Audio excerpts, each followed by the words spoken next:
बस thermal properties of matter है, और आपका केमिस्ट्री में सिलेबस इक्विलिब्रियम है, मैथ्स के अंदर स्ट्रेट लाइन सिलेबस है, बायो का अंदर मुझे सिलेबस एग्जैक्टली याद नहीं है, बट उसका मैसेज आपके पास आएगा, जो भी चैप्टर अभी खत्म हुए वो वाला चैप्टर आएगा। और 20 क्वेश्चंस होंगे आपके टेस्ट में, 2 आवर्स का टेस्ट है, कभी भी पूरे दिन में दे सकते हो।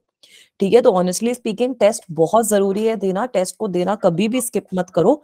जब भी आपका टेस्ट होता है, चाहे आपने तैयारी करी है नहीं करी, टेस्ट देना इंपॉर्टेंट है। ठीक है, ट्राई करो कि तैयारी भी कर लो, बट टेस्ट दो भी जरूर, और अपना अच्छे से टेस्ट दो। ठीक है, हाँ बायो में सेल साइकिल आ रही है बेटा, तो ना टेस्ट देना बहुत जरूरी है, क्योंकि आप लोग उससे बहुत अच्छे से टेस्ट दे पाओगे जब जेई और नीट का पेपर भी दोगे तब भी, और आपके दिमाग में एक हैबिट लग जाएगी कि हाँ हर संडे हमें टेस्ट देना है, तो सैटरडे को फ्राइडे को हमें थोड़ी सी उसकी तैयारी भी करनी है। ठीक है, तो ये हैबिट फॉर्मेशन बहुत ज्यादा जरूरी है। Yes ma'am. यस मैम, चलो बहुत बढ़िया। तो आज की क्लास फिर स्टार्ट करते हैं। थर्मोडायनामिक्स का आज सेकंड लेक्चर है। ठीक है बेटा, तो थर्मोडायनामिक्स का आज सेकंड लेक्चर हो ही गया, अगले हफ्ते हम थर्मोडायनामिक्स खत्म करके आपका वेव्स और ऑसिलेशन चैप्टर भी मैं शुरू करवा दूंगी।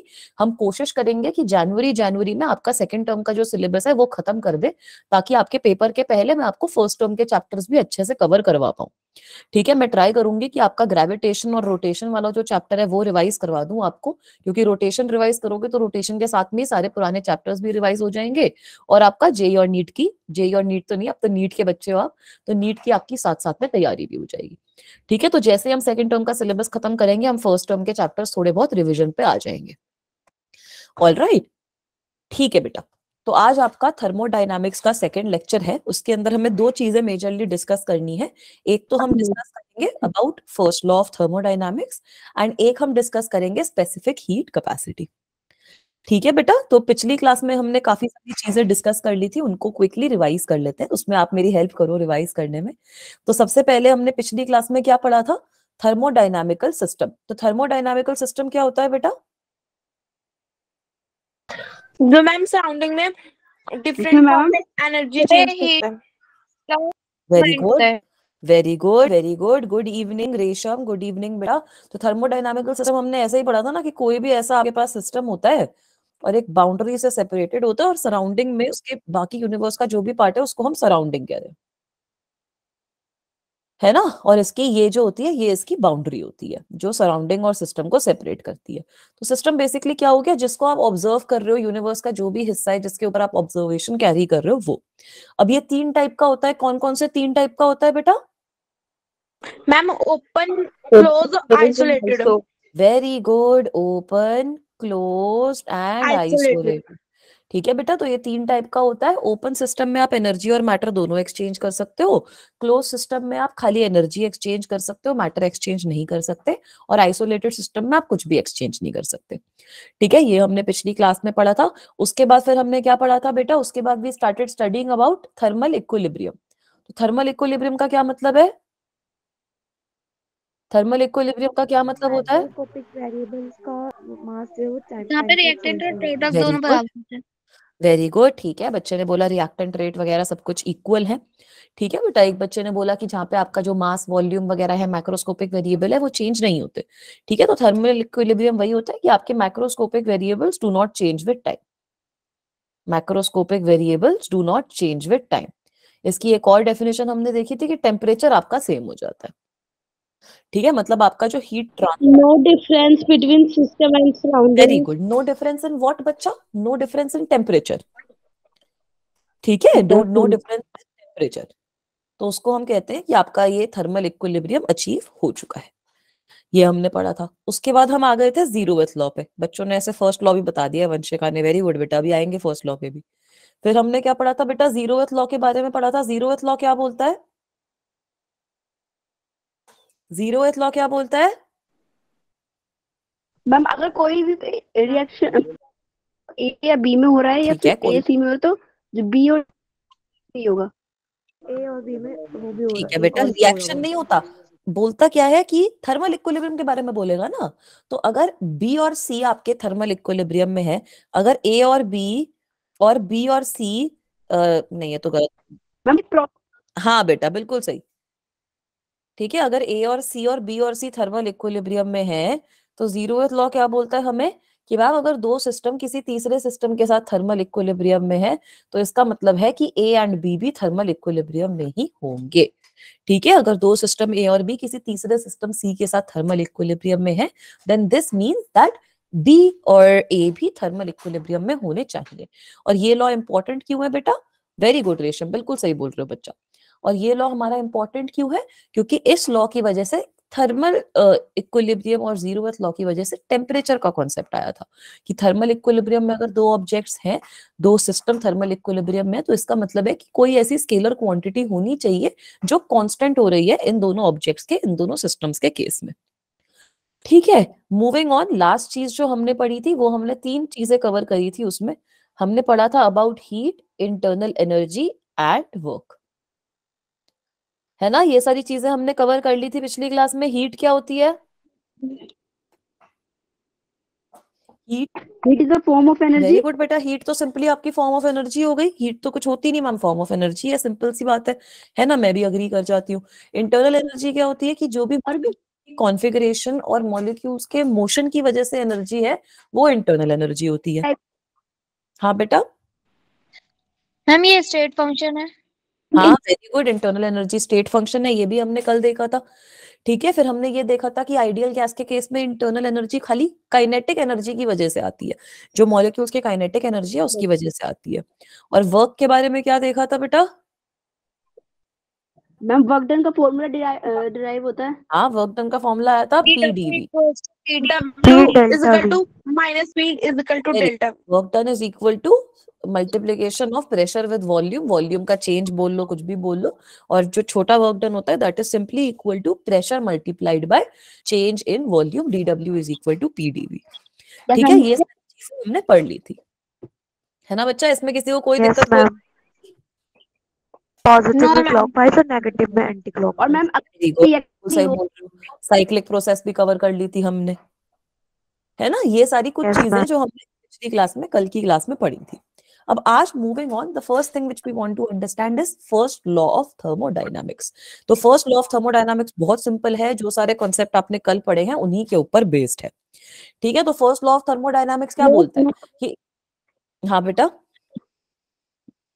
Ma'am law of conservation of energy पर बेस्ड है। वेरी गुड, बिल्कुल सही बोल रहे हो। This is based on law of conservation of energy, law of conservation of energy पे बेस्ड है ये।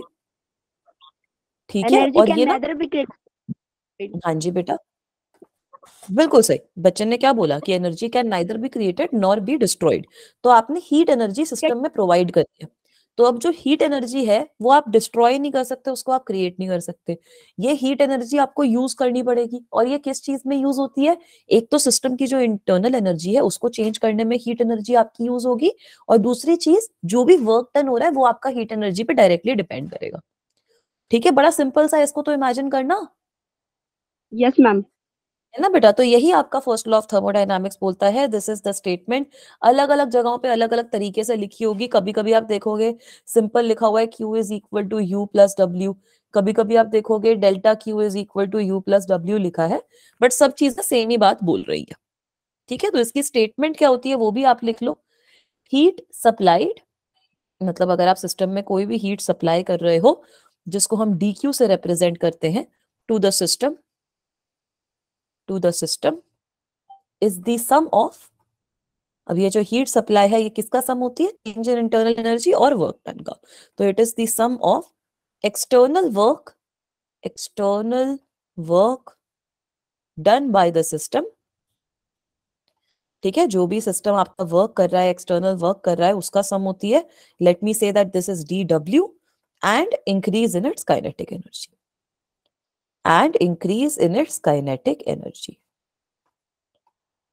इंक्रीज इन काइनेटिक एनर्जी बोल रही हूँ मैं, internal kinetic energy.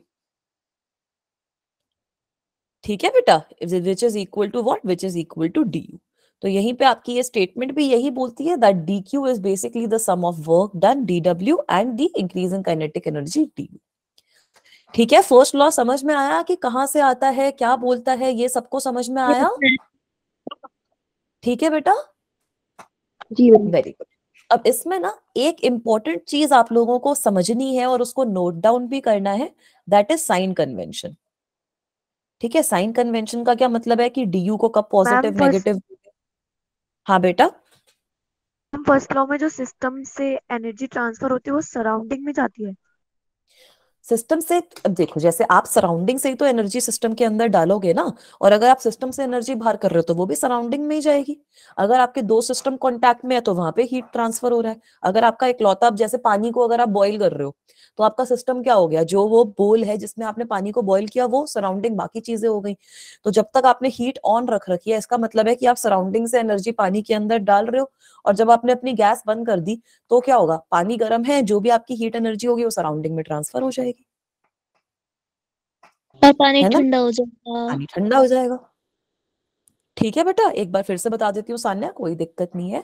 First law आपका कंजर्वेशन ऑफ एनर्जी के प्रिंसिपल पे बेस्ड है कि एनर्जी को आप क्रिएट नहीं कर सकते, एनर्जी को आप डिस्ट्रॉय नहीं कर सकते।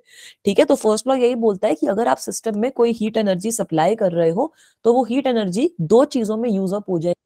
किसमें, एक तो जो इंटरनल एनर्जी है सिस्टम की उसको चेंज करने में, उसको इंक्रीज करने में, और दूसरा जो भी वर्क डन होगा सिस्टम का उसके अंदर। ठीक है, तो that is why we say that heat supplied is the sum of work done by the system and the change in internal energy. ठीक है सान्या बेटा, सबको समझ में आया? साक्षी ने भी हैंड रेस कर रखा है। Yes ma'am ma'am. आगे मैम रिपीट करना। बेटा एक बार रिपीट कर देती हूँ, सिंपल सी चीज है, इसमें क्या रिपीट करना।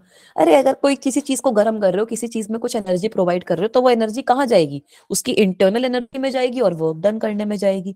बस यही चीज फर्स्ट लॉ ऑफ थर्मोडायनामिक्स बोलता है कि आपकी हीट जो होती है, हीट एक फॉर्म ऑफ एनर्जी है, तो उसको आप क्रिएट और डिस्ट्रॉय तो कर नहीं सकते, खाली एक फॉर्म से दूसरे फॉर्म में कन्वर्ट कर सकते हो। ठीक है, तो डीक्यू जो होता है, जो आपने हीट सिस्टम में सप्लाई करी है, you can use it in two ways, how to change the internal energy of the system and to do external work on the system. ठीक है बच्चा, समझ में आया? Yes ma'am.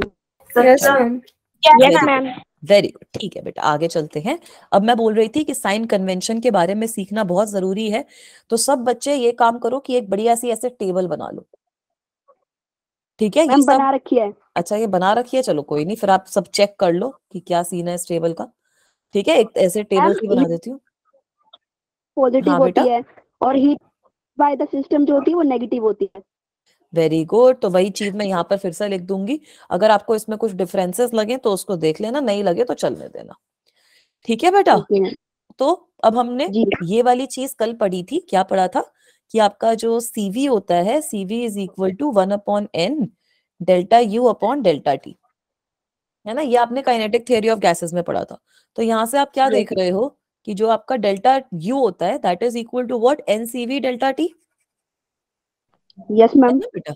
जो आपके पास डेल्टा यू होता है वो कितना हो जाएगा, एन सीवी डेल्टा टी। ठीक है, तो मतलब अगर टेम्परेचर बढ़ेगा तो यू डेल्टा यू बढ़ेगा, टेम्परेचर कम होएगा तो डेल्टा टी यू कम होएगा, और अगर टेम्परेचर कांस्टेंट रहेगा तो डेल्टा यू 0 होता है। तो वही चीज मैं यहाँ पे भरूंगी भी कि यू की वैल्यू पॉजिटिव तब होती है जब टेम्परेचर इंक्रीज होता है, व्हेन टेम्परेचर इंक्रीजेस। ठीक है बेटा, यू की वैल्यू नेगेटिव कब होती है, व्हेन टेम्परेचर डिक्रीजेस, जब टेम्परेचर आपका डिक्रीज होता है तब यू की वैल्यू नेगेटिव हो जाती है। और यू की वैल्यू 0 कब होती है, when temperature is constant, temperature जो है वो कांस्टेंट है। चेंज ही नहीं होता। हाँ, चेंज ही नहीं होता ना, डेल्टा टी आपका 0 हो गया, डेल्टा यू आपका 0 हो गया। ठीक है यस बेटा, मैम। Very good. अब आ जाओ क्यू की वैल्यू पे। तो क्यू की वैल्यू पॉजिटिव कब होएगी, जब आपकी गैस के अंदर हीट एंटर कर रही हो, जब आपके सिस्टम के अंदर हीट एंटर कर रही हो, मतलब heat enters the gas, heat enters gas या सिस्टम, जो भी आप मानो। नेगेटिव कब होएगी, जब हीट निकल गई, व्हेन हीट एग्जिट्स। ई दो ही। ठीक है ना बेटा। Yes ma'am. और 0 कब हुई, जब हीट का एक्सचेंज ही नहीं हो रहा, नो हीट एक्सचेंज। जब आप बोल रहे हो 0। पानी को आपने गर्म ही नहीं, वहां से हीट एक्सचेंज हो जाएगी, नहीं होगी ना, तो मतलब आपके वहां पे क्यू की वैल्यू 0 है। यस मैम, एडियाबैटिक ठीक है कंडीशन बेटा, पे। वेरी गुड, इसको हम एडियाबैटिक कंडीशन कहते हैं, ये भी हम बाद मैम में ये पढ़ेंगे। डेल्टा यू जो है ये हमारा प्रेशर है। कहाँ है बेटा प्रेशर, प्रेशर तो यहाँ पे है ही नहीं। नहीं, डेल्टा यू जो है वो आपका चेंज इन इंटरनल एनर्जी है बच्चा, ओके मैम। है ना, change in internal you energy पर भी तो पढ़ा था अभी फर्स्ट लॉ में। इसको यू और ठीक ई है भी बेटा, लिख सकते हैं। हाँ ई भी लिखते हैं, but most of the places में यू ही देखोगे, यू ही सबसे कॉमनली यूज होता है, तो यू ही आप लोग भी लिखना। अब वर्क डन पे आओ, तो ये आपका केमिस्ट्री से उल्टा है, ठीक है। तो वर्क डन आपका पॉजिटिव कब होता है? जब आपकी गैस एक्सपैंड करती है, पॉजिटिव। ठीक है, गैस एक्सपैंड करती है। एक्सपैंड करने का मतलब क्या है? Work is done by the gas, work done by the gas, ठीक है। ये आपका केमिस्ट्री से उल्टा है। फिर आपका नेगेटिव कब होता है वर्क डन? जब आपकी जो गैस है वो कंप्रेस करती है, कंप्रेस हो रही है, कंप्रेस करती नहीं, कंप्रेस हो रही है, ठीक है। तो यहाँ पे अब आप ये, इसका मतलब क्या हुआ कि work is done on the gas, work done on the gas, on the gas, on the system, कुछ भी, ठीक है। और वर्क डन की वैल्यू 0 कब होगी? आप लोग ही बताओ। हमने क्या पढ़ा था कि वर्क डन आपका होता है डी, छोटा सा वर्क डन होता है पीडीवी, जब आपकी वॉल्यूम कांस्टेंट है, ठीक है। अगर आपकी वॉल्यूम कांस्टेंट रह रही है तो वर्क डन की वैल्यू 0 हो जाएगी। All right, is this table clear to everyone? Yes ma'am. पक्का? Yes ma'am. आगे चलूं? Yes ma'am. ठीक है, चलो, वेरी गुड। अब फर्स्ट लॉ ऑफ थर्मोडायनामिक्स की ना थोड़ी बहुत लिमिटेशंस होती हैं, तो वो भी आप समझो कि लिमिटेशन क्या होती है। किसी चीज की आप अच्छी चीजें समझ रहे हो तो बुरी चीजें भी समझो। तो बेटा पहली लिमिटेशन ये होती है कि फर्स्ट लॉ ना हमें डायरेक्शन ऑफ हीट ट्रांसफर के बारे में कुछ आइडिया नहीं देता। Direction of heat transfer, heat की डायरेक्शन को बता। मैम कितना एक्सटेंड हाँ, करती है ये भी वेरी नहीं गुड, बताया। कैन नॉट बी एक्सप्लेन्ड, ठीक है। और एक्सटेंट भी नहीं बनाता और डायरेक्शन भी नहीं बताता। तो डायरेक्शन का मतलब क्या हुआ ये बताओ कि what is the meaning of direction of heat transfer? Heat कौन सी दिशा में जा रही है, कौन सी जगह। हाँ, तो कौन सी दिशा में जाती है? मैम सारे में सराउंडिंग में होती है हीट। अरे सराउंडिंग में होती है। डायरेक्शन क्या हो गई? Higher temperature to lower temperature, yes ma'am. Ma'am, diffusion high की टू तरह। लो। है ना? हाँ, higher temperature to lower temperature, जहां टेम्परेचर कम होगा वहां पे भाग जाती है भाई। ऐसे दयालु है हीट आपकी, ठीक है। तो higher temperature to lower temperature जाती है, ये चीज फर्स्ट लॉ एक्सप्लेन नहीं करता, ठीक है। और जैसा बच्चा ने बोला कि एक्सटेंट भी जो होता है, जो वैल्यूज भी रहती है उस पे भी कितने एक्सटेंट तक जाती है, कितनी जाती है, वो भी ये चीज एक्सप्लेन नहीं कर पाता, ठीक है। दूसरी एक इंपॉर्टेंट चीज ये है, एक चीज पे थर्मोडायनामिक्स का फर्स्ट लॉ और फेल होता है, that is perpetual motion machines. Perpetual motion, ये नया क्या बेटा फिर से बोल? नहीं पढ़ा अभी तक। बेटा आपकी ना आवाज लेकिन ब्रेक हो रही है, आपका कुछ समझ नहीं आया मुझे। चलो कोई दिक्कत नहीं है, अगर किसी बच्चे की आवाज ब्रेक हो रही है मैं बोलती हूँ तो आप चैट बॉक्स में लिख दिया करो, ठीक है। इंटरेक्शन हम कंटिन्यू रखेंगे, फिर इंटरनेट सही हो जाएगा, फिर से नॉर्मली इंटरेक्ट कर लेंगे बेटा। तो परपेचुअल मोशन मशीन बड़ा ही एक अच्छा तगड़ा कॉन्सेप्ट है। क्यों? क्योंकि ये एक ऐसी मशीन है जो कंटिन्यूअसली मैकेनिकल वर्क करती रहती है। It continuously supplies mechanical work, continuously mechanical work करती रहती है। It continuously supplies mechanical work without consuming any ma'am energy. Screen आपकी रुक गई है। अच्छा एक सेकंड रुको, फिर से रिपीट कर देंगे। विदाउट कंज्यूमिंग, मैम अब अब आ आ गया। गया बेटा? ठीक है, चलो अच्छी बात है। विदाउट कंज्यूमिंग एनी एनर्जी, ठीक है बच्चा। तो परपेचुअल मोशन मशीन बड़ा ही अलग टाइप का मशीन होता है। ये आपका बहुत ज्यादा डिटेल में इसके सिलेबस में हमें नहीं जाना है, बट क्योंकि बच्चे क्यूरियस होते हैं तो आप लोग ये काम करना कि परपेचुअल मोशन मशीन्स के बारे में ब्रीफली स्टडी करके आना अगली क्लास में कि ऐसा क्यों हो रहा है, ठीक है। ये आप लोगों के लिए ऐसे थॉट्स हॉट्स क्वेश्चन जो भी बोलते हैं वो है। तो ये बड़ी इंटरेस्टिंग मशीन है क्योंकि ये कंटिन्यूअसली मैकेनिकल वर्क करती रहती है और कोई एनर्जी कंज्यूम नहीं करती।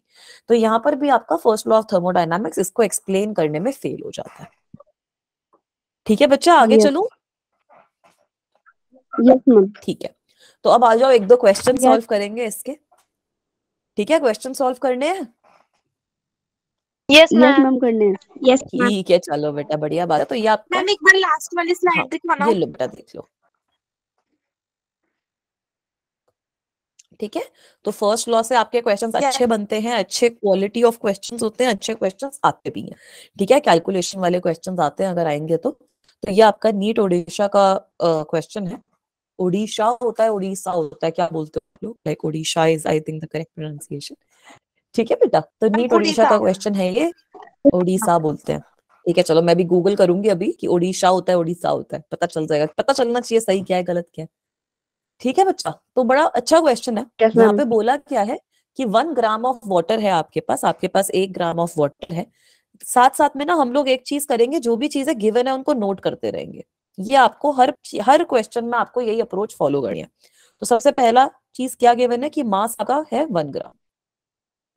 ठीक है, मास आपका 1 ग्राम है और वॉल्यूम आपको गिवन है 1 सेंटीमीटर क्यूब वाटर की। मतलब एक तरीके से मैं वाटर की लिख देती हूँ, it's given to you as 1 centimetre cube. बेटा अपने आप को म्यूट कर लो प्लीज, जो भी बच्चा अनम्यूटेड है। ठीक है, तो 1 gram of water of volume 1 ma'am आपकी सेंटीमीटर स्क्रीन क्यूब। बार बार स्टैटिक हो जाती है। अरे बेटा वो इंटरनेट का इशू है। अभी दिख रही है मेरी screen? Yes ma'am. Yes ma'am. ठीक है, किसी अगर एक बच्चे को स्क्रीन नहीं दिखती तो मान के चलो कि आपके इंटरनेट में इशू है, अगर सब बच्चों को नहीं दिख रही तो मेरे इंटरनेट में प्रॉब्लम है। ठीक है बेटा, एक बार रिपीट कर देती हूँ। 1 gram of water of volume 1 centimetre cube at 100 degree Celsius, temperature भी आपको गिवन है 100 degree Celsius, is converted into steam at the same temperature under normal atmospheric pressure. तो यहाँ पे आपको प्रेशर कितना गिवन है 1 × 10⁵ पास्कल। आपको बोला गया है कि आपके पास 1 ग्राम था पानी का, जो उसकी वॉल्यूम भी आपको गिवन है, और उसको स्टीम में कन्वर्ट कर दिया at this value of pressure. ठीक है, फिर आपने किसी तरीके से वॉल्यूम ऑफ द स्टीम भी निकाल ली और आपकी वॉल्यूम ऑफ स्टीम कितनी आई 1671 सेंटीमीटर क्यूब। ठीक है, फिर आपको बोल रखा है कि अगर specific latent heat of vaporisation of water is 2256 joules per gram, तो change in internal energy calculate करना है।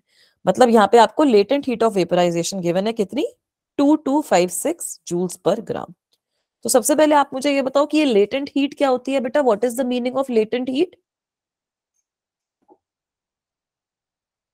लेटेंट हीट क्या होती है बच्चा? Hidden heat. Very good, latent का मतलब होता है हिडन, तो लेटेंट हीट हो गई हिडन हीट, है ना। तो लेटेंट हीट का कॉन्सेप्ट आता क्यों है? क्योंकि आप लोगों ने ये चीज पढ़ी होगी जब थर्मल प्रॉपर्टीज पढ़ रहे थे कि अगर आप पानी को गर्म करते हो तो होता क्या है कि पानी को आपने गर्म किया, वो उस टेम्परेचर पे पहुंच गया जहां तक वो गर्म हो रहा है।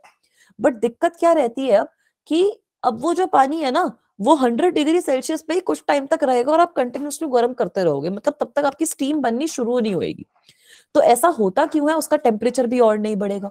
तो ऐसा होता क्यों है? क्योंकि उस टेम्परेचर पे बेसिकली जब तक आप हीट उसको प्रोवाइड कर रहे हो तो पानी उस हीट को यूज करता है to break all the bonds.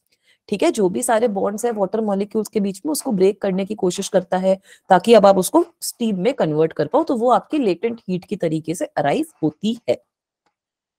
ठीक है बच्चा, ये सबको समझ में आया कि लेटेंट हीट क्या होती है? ये सबने थर्मल प्रॉपर्टीज में पढ़ा होगा।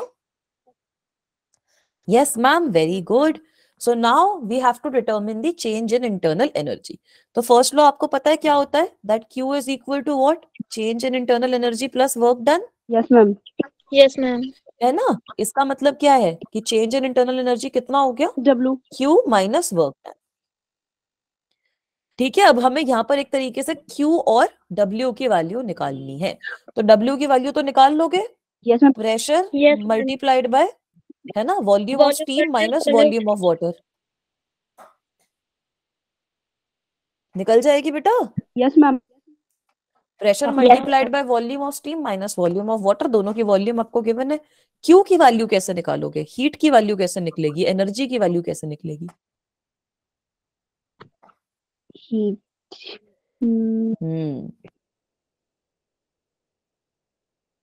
चलो मैं बताती हूँ।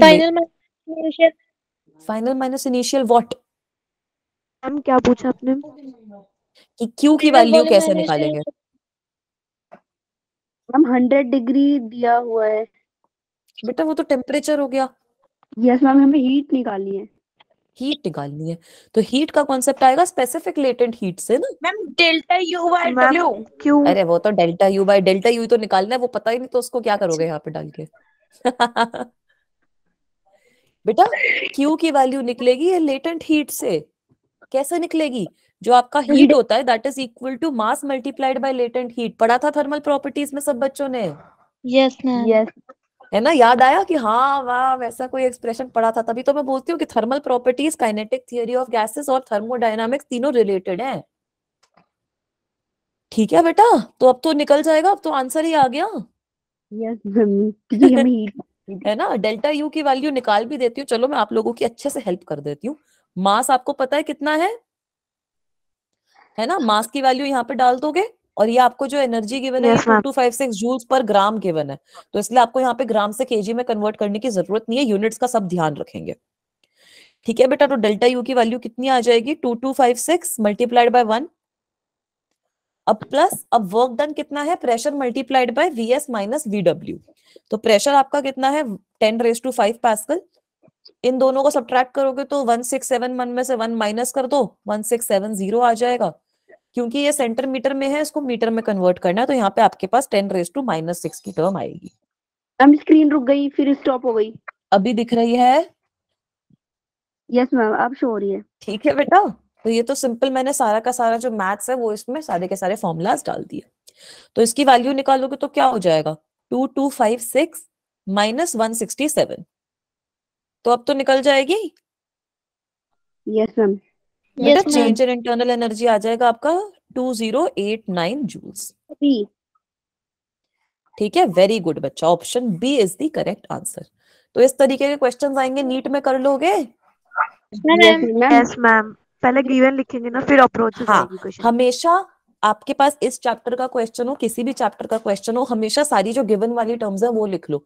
कभी कभी एग्जामिनर कंफ्यूज करने के लिए आपको ज्यादा चीजें भी दे देते हैं, तो कंफ्यूज नहीं होना, सारी गिवन वाली चीजें देखो, फिर देखो आपको क्या निकालना है। अब यहाँ पे आपको टेम्परेचर भी गिवन था, टेम्परेचर हमारे काम आया? No, ma'am. No, नहीं ma'am. आया ना, बच्चे बोलेंगे कि मैम टेम्परेचर गिवन था, आप टेम्परेचर को यूज करके कुछ करो, अरे जरूरत ही नहीं है टेम्परेचर की। आंसर ही आ गया हमारा। ठीक है, आंसर ही आ गया हमारा। चलो वेरी गुड, आगे चलते हैं, ये भी आपका AIPMT का क्वेश्चन है, इसको सॉल्व करते हैं।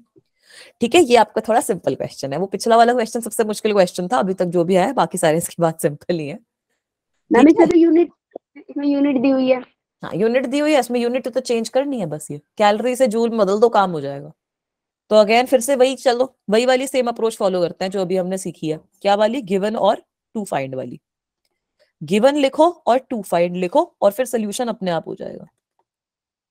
ठीक है, क्या क्या गिवन है? Internal energy change in a system that has absorbed 2 kilo cal of heat, मतलब आपको हीट की वैल्यू कितनी गिवन है?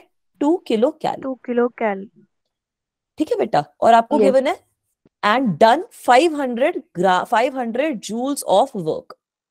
ठीक है, तो आपको Work done 500 दिया हुआ है। जूल ऑफ वर्क भी गिवन है, तो वर्क डन कितना हो जाएगा? 500 जूल।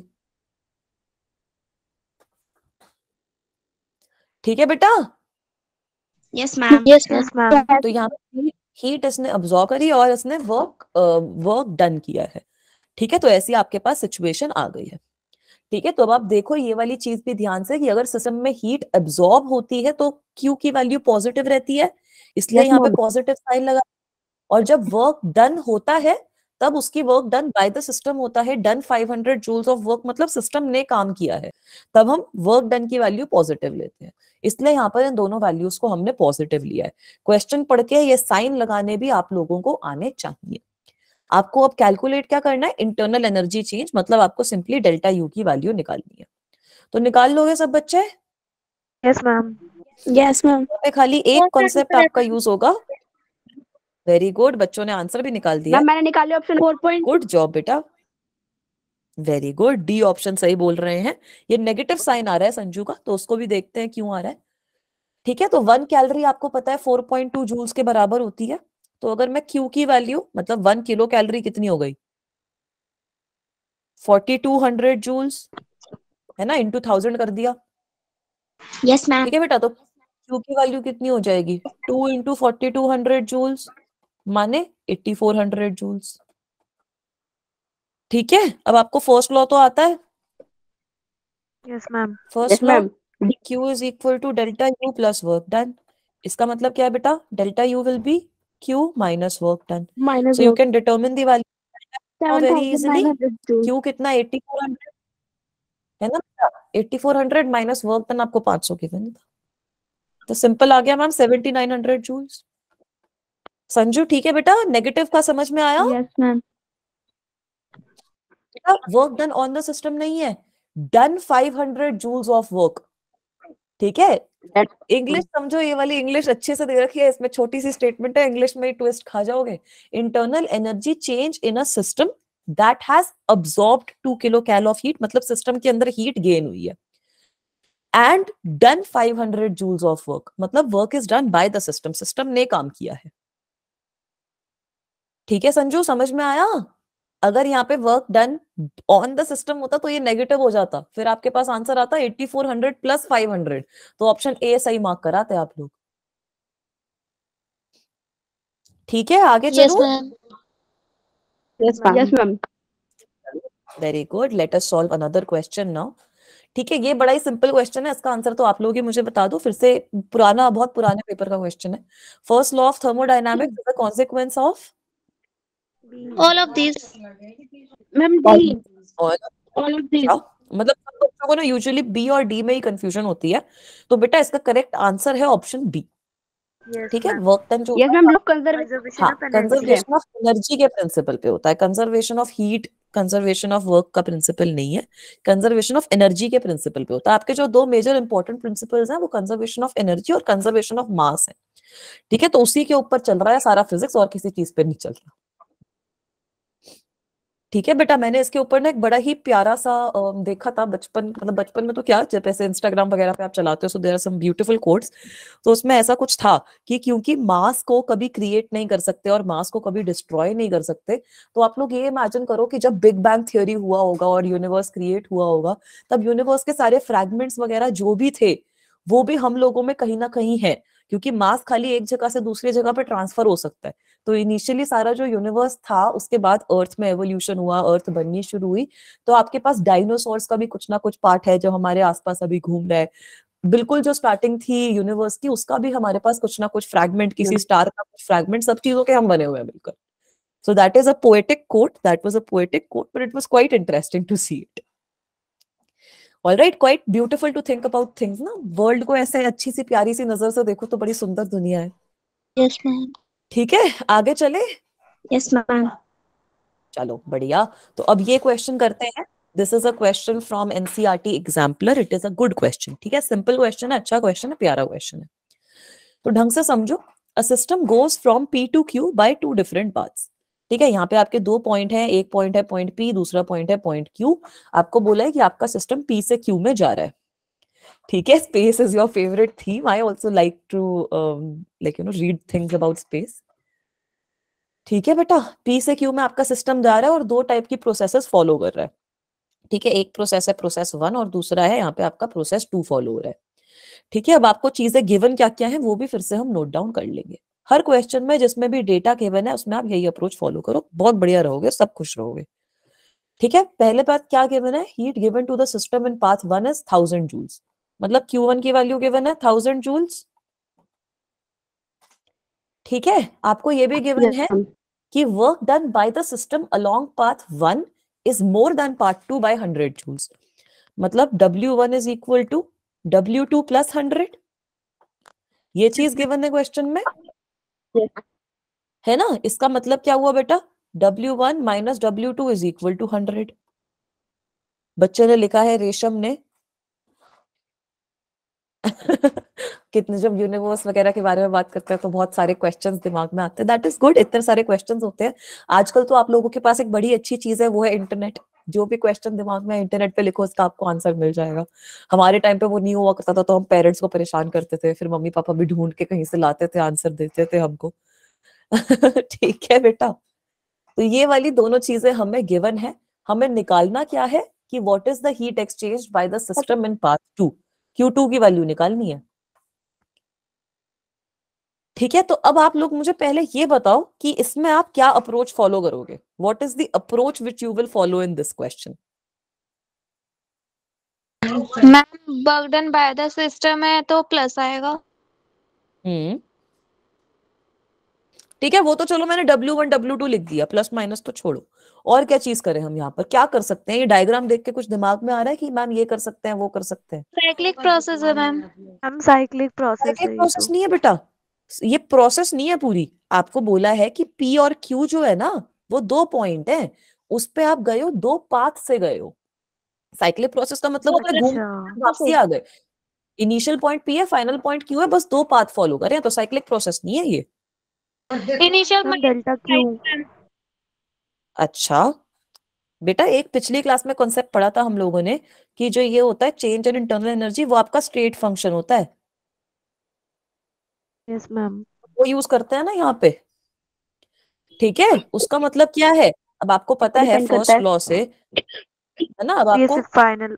पाथ पे डिपेंड नहीं करता, तो 1 और 2 के लिए आपका जो डेल्टा यू होगा उसकी वैल्यू सेम रहेगी, है ना बेटा। बिल्कुल सही दिव्या, इसको भी अभी हम यूज करेंगे क्योंकि आपको निकालना है हीट एक्सचेंज बाय सिस्टम कितना है। तो डेल्टा यू को आपको दोनों पाथ के लिए डेल्टा यू की वैल्यू सेम रहेगी, और डेल्टा यू की वैल्यू आपको पता है कितनी होती है, Q minus work done. Yes तो मैं मैम। लिख सकती हूँ कि दोनों पाथ के लिए ये चीज सेम है, मतलब Q1 minus W1 is equal to Q2 minus W2। अब Yes, तो ma'am. बस मैथ्स करनी है क्योंकि मुझे Q2 की वैल्यू निकालनी है। तो Q2 कितना हो गया बेटा, Q1 minus W1 plus W2। तो यहां से अगर मैं नेगेटिव कॉमन ले लूं, मैं लिख सकती हूँ माइनस W1 माइनस W2। तो बस आ गई वैल्यू।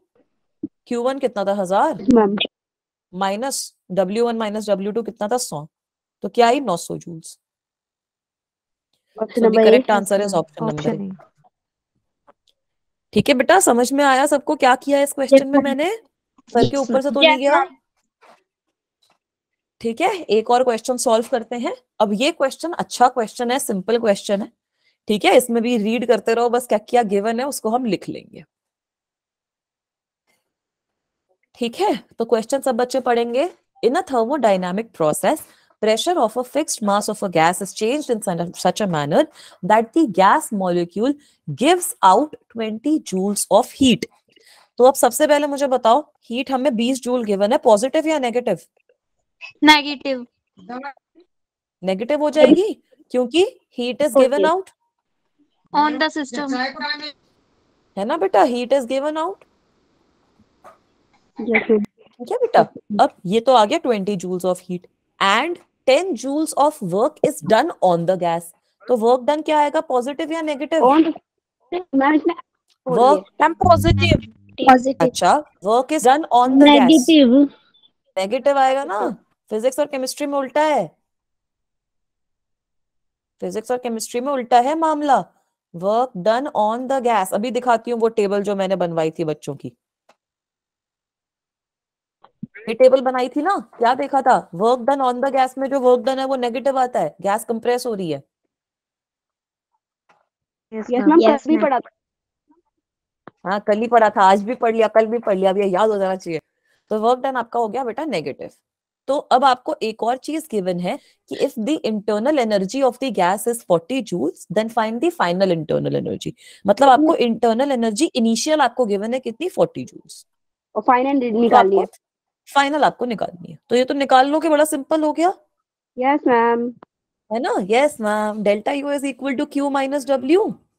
कितना आएगा डेल्टा यू, क्यू कितना है -20 माइनस -10, मतलब -20 प्लस 10, तो आपके पास -10 जूल आएगा।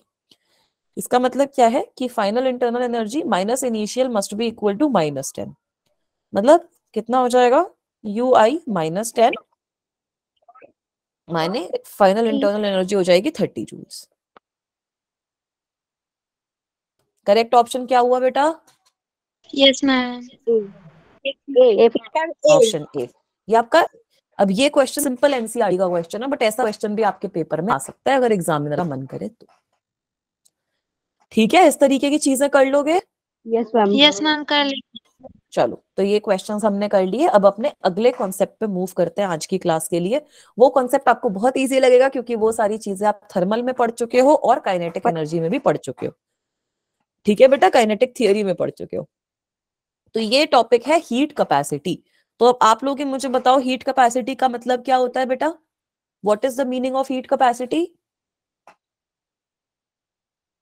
Ma'am hmm, capacity to store heat कितनी हीट और चाहिए होगी, टू रेज आवर है टेम्परेचर। ना। Ma'am, heat.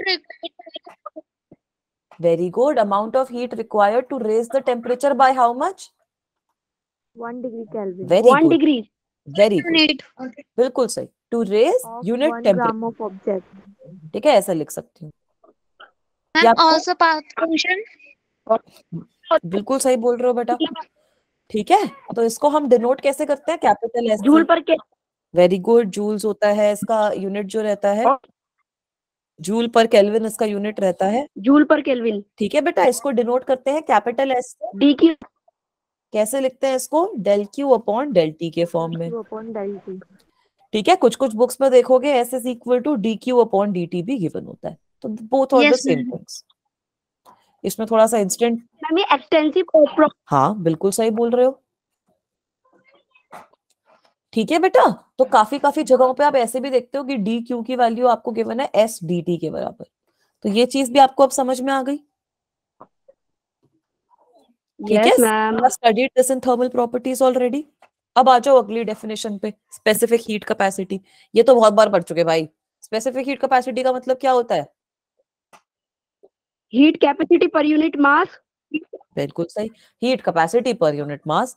मतलब इसका क्या है, इसकी फील क्या है कि अगर आपके पास यूनिट मास है टू रेज द टेम्परेचर, है ना, very good, to raise the temperature of unit mass by 1 degree, कितनी हीट चाहिए होगी? कितनी हीट चाहिए? कितनी हीट चाहिए इस चीज को करने के लिए? है ना, इजी है ये तो मैम यहाँ पे हम क्या लिखेंगे? Quantity of heat required, quantity of heat absorbed बोल लो, रिक्वायर्ड बोल लो, absorbed per unit mass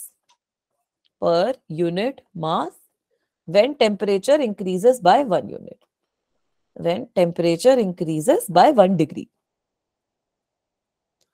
ये सही है बेटा? Yes ma'am. यस ठीक मैम, है, तो इसकी एसआई इसका यूनिट होती है joule per kelvin. Very good, joule per kelvin पर केजी, केजी के भी यहाँ पे टर्म आ जाती है। तो यहाँ पर आप इसको आप डिनोट करते हो स्मॉल एस से, इसको आप लिखते कैसे हो? 1 upon m del Q upon del T, एक मास के टर्म से यहाँ पे डिवीजन हो जाती है। इसको आप कुछ इस तरीके से भी लिखते हो कि s is equal to 1 upon m। हाँ बेटा, मैम एक बार रिपीट कर दीजिए, हमारी ना आवाज आ नहीं रही थी तो मतलब क्लास को लीव करके फिर से ज्वाइन अच्छा किया। कोई दिक्कत नहीं है, मैं अभी रिपीट कर देती Yes, हूँ बच्चा, अभी रिपीट कर देती हूँ। ठीक है, तो यहाँ से आपका एक और एक्सप्रेशन आता है, ये सब बच्चे नोट करेंगे, D Q is equal to M S D T. बहुत बार थर्मोडायनामिक्स के क्वेश्चन में बुक्स के अंदर ये लिखा हुआ देखोगे, बच्चों को समझ ही नहीं आता कि मैम ये क्या हुआ। अब एक बार रिपीट कर देती हूँ बेटा, काफी बच्चों को दिक्कत आई थी इस वाली चीज में। तो स्पेसिफिक हीट कैपेसिटी बड़ा ही सिंपल कॉन्सेप्ट है। अगर आपके पास किसी भी सब्सटेंस का यूनिट मास है, if you are having unit mass of any substance, then how much heat will be required to raise the temperature of unit mass by 1 degree Celsius. That is what specific heat capacity means. It is denoted by small s and इसका expression क्या होता है? 1 upon m delta q upon delta t। ठीक है बेटा, सब mute कर लो अपने आप को, कोई बच्चा अभी अनम्यूटेड है तो बाकी बच्चों को आवाज नहीं आती। ठीक है, इज दिस ओके गाइस? अभी सबको समझ में आया? Yes ma'am. ठीक है, ये हाँ बेटा, इंटेंसिव बेटा आप, प्रॉपर्टी है स्पेसिफिक हीट। हाँ बिल्कुल सही बोल रहे हो। स्पेसिफिक हीट कैपेसिटी जो होती है वो आपकी इंटेंसिव क्वांटिटी होती है, वो आपकी एक्सटेंसिव क्वांटिटी नहीं होती। ठीक है, ये सब बच्चे केमिस्ट्री में भी पढ़ चुके, थर्मल में भी पढ़ चुके और केटीजी में भी पढ़ चुके हैं। मूविंग ऑन, अब मोलर स्पेसिफिक हीट कैपेसिटी के बारे में भी पिछले चैप्टर में पढ़ा था। इसका मतलब क्या है कि अगर आपके पास किसी भी सब्सटेंस का 1 मोल है ना बेटा, और इसका टेम्परेचर आपको 1 डिग्री से बढ़ाना है, तब आपको कितनी हीट चाहिए होगी? यही होता है इसका मतलब। यस मैम, हीट कैपेसिटी पक्का? Per unit. Very good, Yes, heat ma'am. Capacity per unit mole, बिल्कुल सही बोल रहे हो बेटा। तो इसकी डेफिनेशन भी, इसका फॉर्मूला भी कुछ वैसे ही है कि मोल से हम डिवाइड कर देंगे and we will ask del Q upon del T. ठीक है, अगेन काफी जगहों पे इसको C is equal to 1 upon n D Q upon D T भी लिखा हुआ होता है। That is not a very big thing. Is this okay? Yes ma'am, joule per kelvin inverse per. हाँ बिल्कुल सही बोल रहे हो बेटा, सब बच्चों को ऐसे याद हो गई है ये चीज। I am very happy to see that. Ma'am और डेल्टा और डी में कोई अंतर होता है? बेटा डेल्टा जो होता है ना, वो जब आप मैक्रोस्कोपिकली देख रहे हो और आपकी जो प्रोसेस है उसके बीच में बहुत ज्यादा डिफरेंस है, तब हम डेल्टा का यूज करते हैं। जैसे अगर आपको 1 दे रखा हो 1000, 1 दे रखा हो 100। डीक्यू तब आपके पास आता है जब बहुत इन्फिनिटेसिमल स्मॉल चेंज हो रहा हो। ओके ठीक है, बहुत छोटा सा चेंज हो रहा हो तब हम डीक्यू लिखते हैं, अगर बड़ा चेंज है तब हम डेल्टा क्यू लिखते हैं। Okay ma'am. ठीक है और मैं बेटा, ये कैपेसिटी कांस्टेंट प्रेशर पे होता है, कांस्टेंट वॉल्यूम पे होता है। बिल्कुल सही। उसी पे आ जाते हैं अगली बात कि स्पेसिफिक हीट कैपेसिटी अब कांस्टेंट वॉल्यूम पे भी आती है, कांस्टेंट प्रेशर पे भी आती है। तो कांस्टेंट वॉल्यूम का बड़ा मतलब सिंपल है यार, कांस्टेंट वॉल्यूम का मतलब है कांस्टेंट वॉल्यूम, है ना। जब वॉल्यूम कांस्टेंट चेंज वॉल्यूम का, हाँ, इसका कांस्टेंट वॉल्यूम का मतलब हमने केटीजी में भी पढ़ा था कि अब यहाँ पर आपकी जो भी हीट सप्लाई हो रही है that is happening at constant volume, it is happening at constant volume, right, यही पढ़ा था आपने। इसमें हमने यस एक और चीज पढ़ी थी कि आपका वर्क डन क्या होता है, पीडीवी। तो यहाँ पर आपका वर्क डन 0 रहता है। पढ़ा था ना हमने कि अगर आपकी वॉल्यूम कांस्टेंट रहती है तो वर्क डन आपका 0 होता है। तो Yes, इसका ma'am. मतलब मैम। यही है कि जो भी आप हीट सप्लाई करोगे वो टोटल हीट जो है it will be used up in changing the internal energy, it will be used up in changing the internal energy, और कुछ काम नहीं करेगी इन changing the internal energy. Alright, is this okay guys? Yes ma'am. ठीक है, तो सब बच्चे इसका एक्सप्रेशन भी नोट डाउन कर लो। इसका एक्सप्रेशन कैसे लिखते हैं, CV is equal to 1/n, 1/n delta Q upon delta T at constant volume. ठीक है, तो काफी जगहों पे CV को ये भी लिखते हैं कि it is 1/n delta U upon delta T at constant volume. And काफी जगहों पे डायरेक्टली ऐसे भी लिखा है कि CV is equal to 1/n du by dt, क्योंकि एंटायरली वो du बाई dt चेंज करने में यूज हो रही है। तो यहां से आपके पास एक du का एक्सप्रेशन भी आता है, that du is equal to what, n CV dt। Yes ma'am. ठीक है, इसमें किसी को कोई दिक्कत, कोई परेशानी? Anyone having any doubts, any problems in this part so far? No, ma'am. No, ma'am. Let us move on. Everything is clear. Everything is clear. Very good. So the next thing we want to understand is specific heat capacity at constant pressure. तो simple हो गया यार, अब heat supplied at constant pressure है ना बेटा, heat supplied at constant pressure। तो अब इस केस में क्या होता है, पिछले केस में तो आपका वर्क डन 0 हो रहा था, यहाँ पे आपका वर्क डन 0 नहीं होता। हीट आपकी इंटरनल एनर्जी में भी यूज होती है और आपकी वर्क डन में भी यूज होती है। ठीक है, तो यहाँ पे आप सिंपल जो एक्सप्रेशन है वो कुछ ऐसे लिखते हो, that CP is equal to 1/n del Q upon del T at constant pressure. इस तरीके का आप एक्सप्रेशन लिख सकते हो। ऑलराइट, यहां तक सबको क्लियर है? इसके बाद एक छोटी सी डेरिवेशन करेंगे, 1-2 क्वेश्चन करेंगे, फिर क्लास खत्म कर देंगे, फिर अपना Yes, वीकेंड आप ma'am. एंजॉय करना। Yes, ma'am. ठीक है बेटा, चलो वेरी गुड। तो आगे चलते हैं। अब हमें कौन सी डेरिवेशन करनी है, we want to derive Mayer's relation. Relation. Slide दिखाना. ठीक है, ये लो बेटा देख लो। तो मेयर्स रिलेशन क्या होता है ये बताओ पहले। Ma'am, Mayer's relation में वो क्या है? CP minus CV equals to R. Yes very ma'am. Good, CP minus CV is equal to R ही बोलता है Mayer's relation. Yes, Yes, ma'am. CP minus CV is equal to R। तो ये चीज हमें अब प्रूव करनी है। ठीक है बेटा, इसको हमें प्रूव करना है। तो इसको प्रूव करने के लिए हम क्या करेंगे, आप कंसिडर करो कि आपके पास किसी भी गैस का 1 मोल है, किसी आइडियल गैस का। Consider 1 mole of N ideal gas. Consider 1 mole of, मैं इसको इस तरीके से लिख रही हूँ कि अगर आपके पेपर में भी है तब भी आप एज इट इज लिख पाओ। Consider 1 mole of ideal gas which is given DQ amount of heat.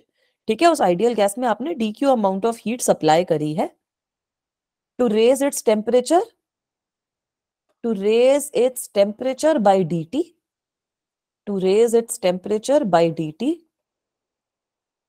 and change internal energy by du। ठीक है, ये तो सिंपल सी स्टेटमेंट ही हो गई कि आपके पास एक आइडियल ma'am. गैस है जिसमें आपने कुछ हीट सप्लाई करी है, जिसमें टेम्परेचर चेंज हो गया, इंटरनल एनर्जी चेंज हो गई। तो बेटा फर्स्ट लॉ से आपको पता है, यहाँ पे फर्स्ट लॉ लगा दो। फर्स्ट लॉ से आपको क्या पता है कि ma'am DQ DQ must be equal to this DU minus W.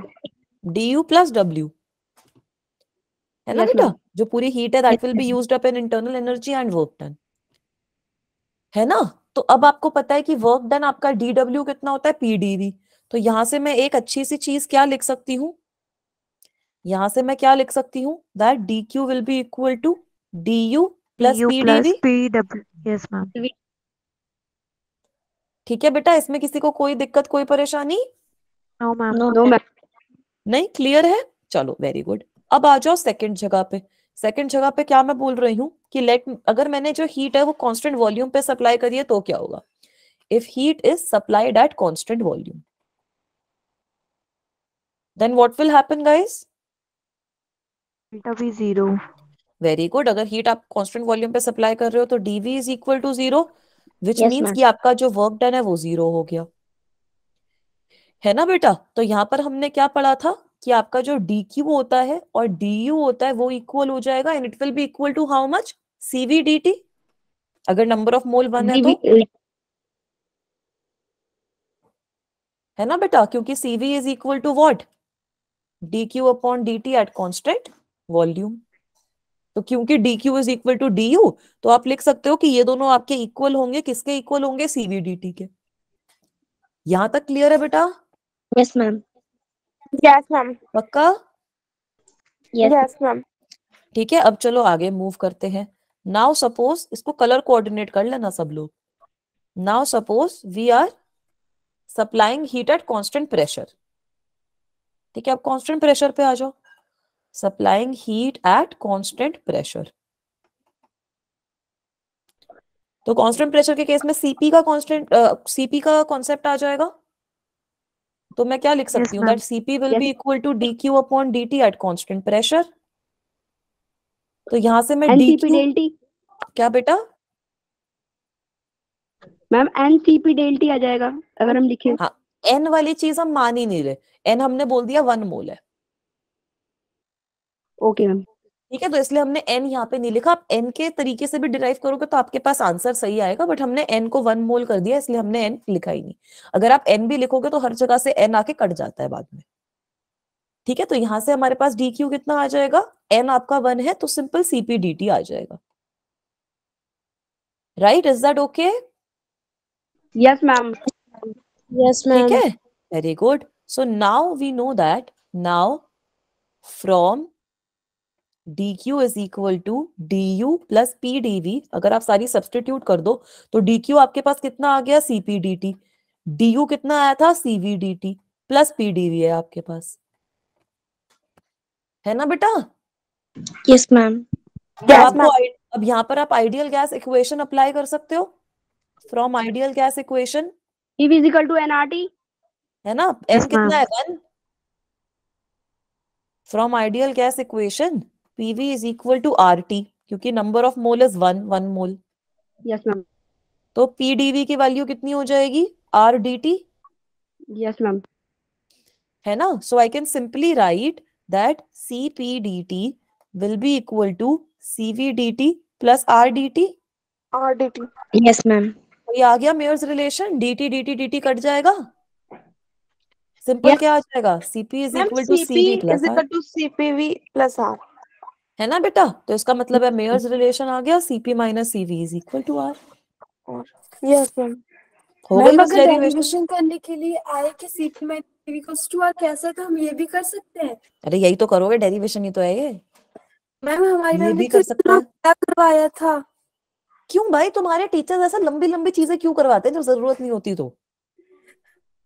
Ma'am मतलब ये तो 2 लाइन का देखो भाई, अगर मतलब मैम, मेरे इस ये डेरिवेशन में कोई दिक्कत नहीं है, this is completely fine, that is what I will say.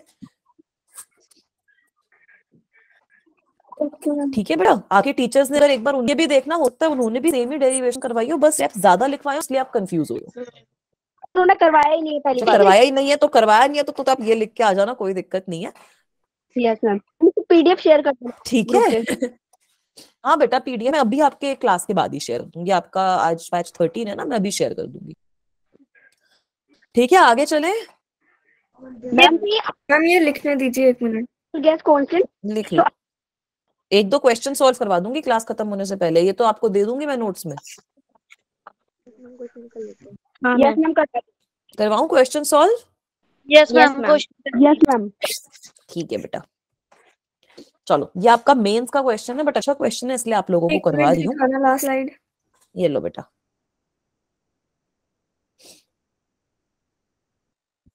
ठीक है, 2 अच्छे अच्छे क्वेश्चन है, दोनों जेई मेंस के क्वेश्चन है, वो करेंगे सॉल्व। ठीक है, उसके बाद क्लास को टाटा बाय बाय बोल देंगे। तो Okay, ma'am. अच्छे क्वेश्चन है इसलिए करवा रही हूँ, वैसे क्वेश्चन आपके नीट में भी आ सकते हैं। मुश्किल वाले मेंस के क्वेश्चन नहीं देखेंगे हम, इजी वाले करेंगे। मैम ठीक है बेटा। पिछली हाँ क्लास की वीडियो कहाँ से मिलेगी? बेटा, मैं अभी रिकॉर्डिंग आपको सबको भेज दूंगी अपडेट करके। यस ठीक है, मैम, अपनी प्लेलिस्ट सेक्शन पे मैम। होता है ना फिर से बोलो। मैम, जब ग्रुप ओपन करते हैं तो मैम हम्म, वहाँ पे लिंक दिया होता है हाँ वीडियोस के वही। लिए। अब जैसे ना दिक्कत क्या है कि मैंने आपकी क्लासेस अभी से डिस्क्रिप्शन लेनी में। शुरू करी है, तो वो जो लिंक है वो मुझे आप लोगों का अपलोड करना है अभी। ठीक है, तो वो वाला लिंक भी मैं आपका जल्दी अपलोड कर दूंगी ताकि आप बच्चों को कोई दिक्कत नहीं आए। Okay ma'am. ठीक है, तो चलो अब ये क्वेश्चन सॉल्व करें।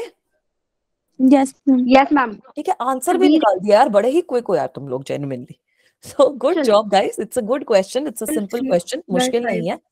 आपको बोला क्या है, when an ideal monoatomic gas is heated at constant pressure, fraction of heat energy supplied which increases the internal energy is. तो बेटा इस पूरी टर्म का मतलब है कि आपको बताना है दैट U अपॉन Q की क्या वैल्यू है।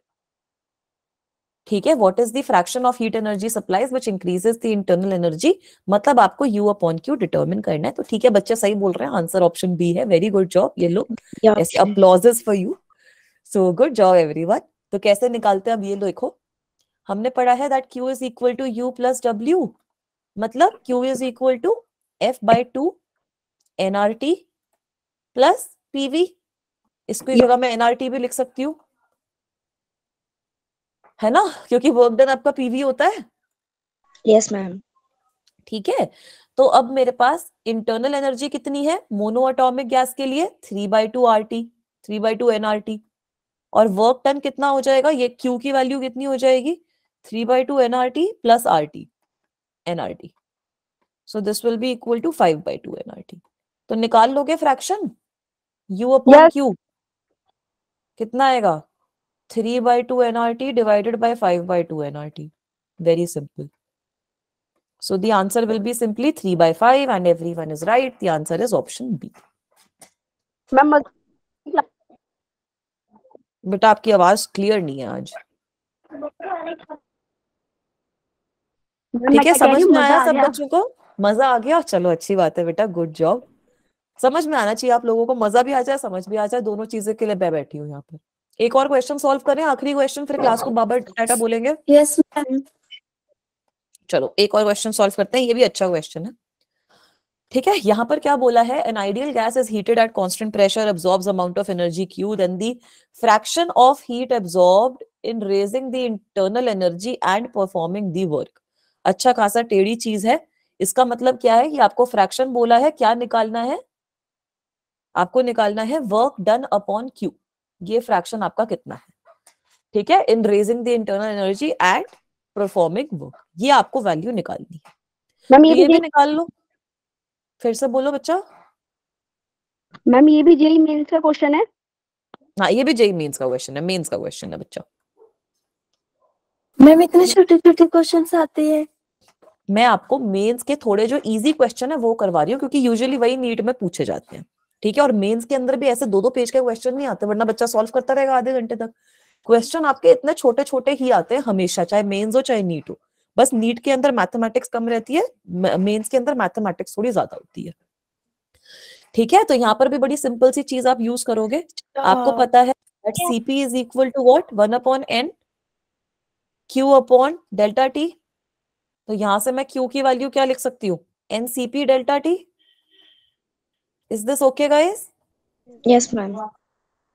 ठीक है, और ये डेल U की वैल्यू मैं कितनी लिख सकती हूँ, डेल U की वैल्यू आपको पता है NCV dt होती है, NCV डेल्टा T।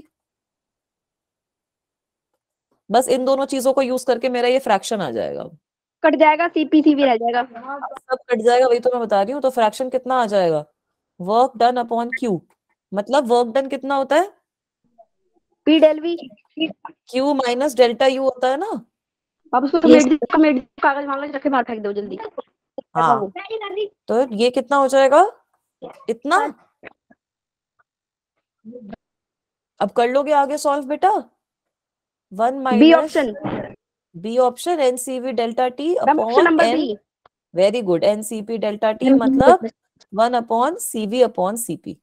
तो बेटा करेक्ट आंसर नहीं CV अपॉन CP है ना, option A. Oh ma'am, one option. Ma'am A. ठीक है, इजी था, आज की क्लास में मजा आया। Yes ma'am. तो इतना ही करना है, मैं आपको अभी हाथ की हाथ आपकी Yes, क्लास ma'am. में Thank you so नोट्स भी much. भेज रही हूँ। Thank you so much everyone. Also additionally आप सबके लिए KTG के असाइनमेंट भेजे हैं, बाकी सारे चैप्टर्स के भी असाइनमेंट में भेजती Thank you so रहूंगी, much. वो भी आप Thank लोग you. परफॉर्म करो। Thank- ठीक है, thank you so much everyone, bye bye, tata, have a good night. Good night ma'am.